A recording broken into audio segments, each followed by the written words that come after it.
হরে কৃষ্ণ।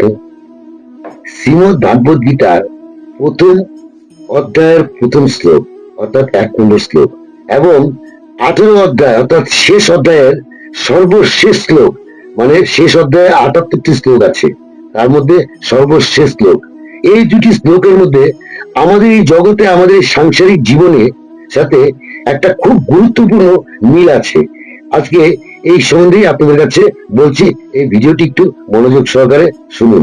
শ্রীমদ ভাগবত গীতার প্রথম অধ্যায়ের প্রথম শ্লোক শুরু হয়েছে ধৃতরাষ্ট্রের প্রশ্ন দিয়ে, এবং ধৃতরাষ্ট্র প্রশ্ন করেছিলেন সঞ্জয়কে। এবার সঞ্জয় কে বলতে পারেন?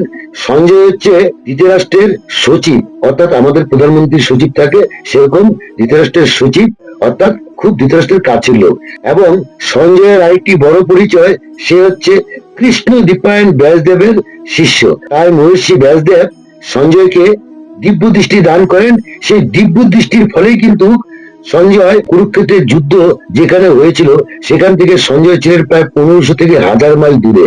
সেখান থেকে কিন্তু সঞ্জয় সমস্ত যুদ্ধটা দেখতে পেরেছিলেন। তাই ধৃতরাষ্ট্র সঞ্জয়কে জিজ্ঞেস করলেন, ধর্মক্ষেত্রে কুরুক্ষেত্রে সমাবেতা যুযুত সব অমুকা পাণ্ডবা শৈবস্বব কিম করবুত সঞ্জয়। তাই ধৃতরাষ্ট্র সঞ্জয়কে জিজ্ঞেস করলেন যে আমার পুত্ররা এবং পাণ্ডবের পুত্ররা যুদ্ধক্ষেত্রে কি করছে এবং কারা বিজয়ী হবেন।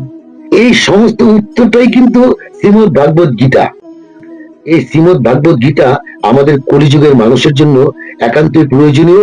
এর মধ্যে কিন্তু আমাদের এই যে সংসার যে আমরা পরিচালিত করি সেটা সম্পূর্ণটা লুকিয়ে আছে।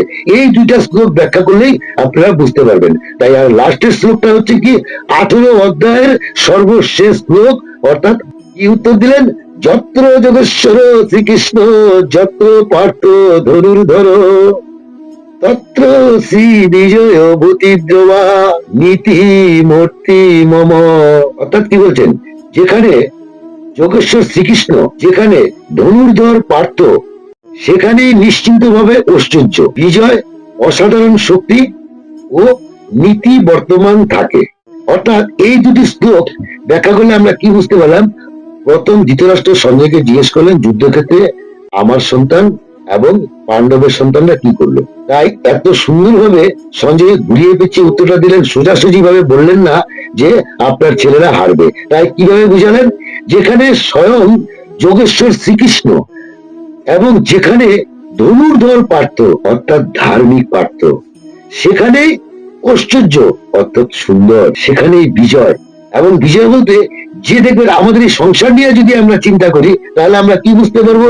আমাদের সংসারটা যদি শান্তিপূর্ণ আনন্দপূর্ণ হয়, এখানে কিন্তু স্বয়ং লক্ষ্মী বিরাজমান থাকে।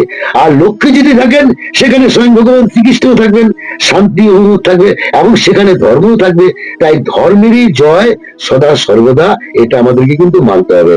তাই আমাদের দৈনন্দিন জীবনে চলার পথে আমাদের প্রত্যেকে একটাই সংকল্প করতে হবে, আমাদের ধর্মই হচ্ছে পরম শ্রেষ্ঠ।